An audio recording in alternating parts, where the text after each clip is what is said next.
Globalization. Let's think about it. But first, let's talk about chocolate. This is the equator, and this is where I grew up.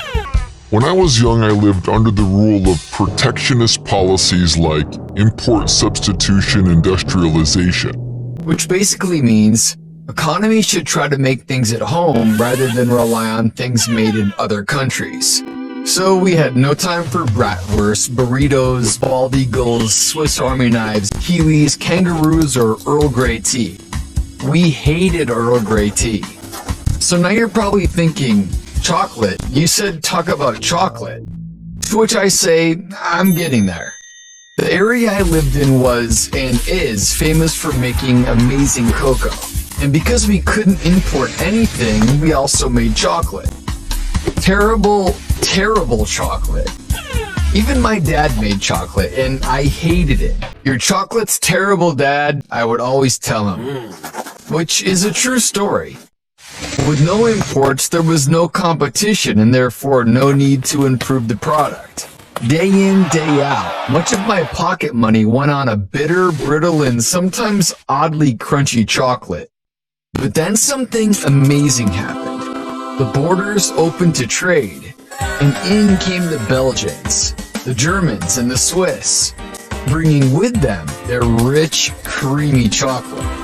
With open borders, our abundance of cocoa was now accessible to the world. The industry boomed, as did many others.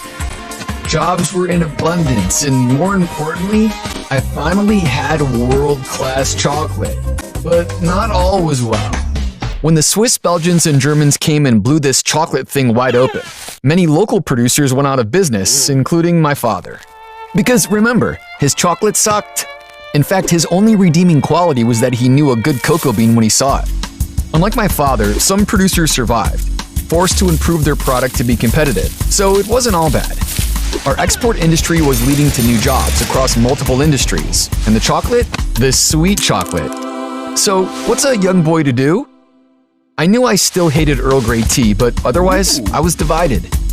Whilst we now had access to the wonders of the world, some local producers were losing their livelihood. After much deliberation, I did what all young boys do best: nothing. My father saw the light, closed up shop, and got a job picking cocoa beans, which he was good at. As I already mentioned, the guy knew his beans. I realized that it was all a question of the long run, and how it would all work out in the end. Which is tough because how long is the long run? So there you go. That's all I have to say on chocolate. I guess now we can finally talk about globalization.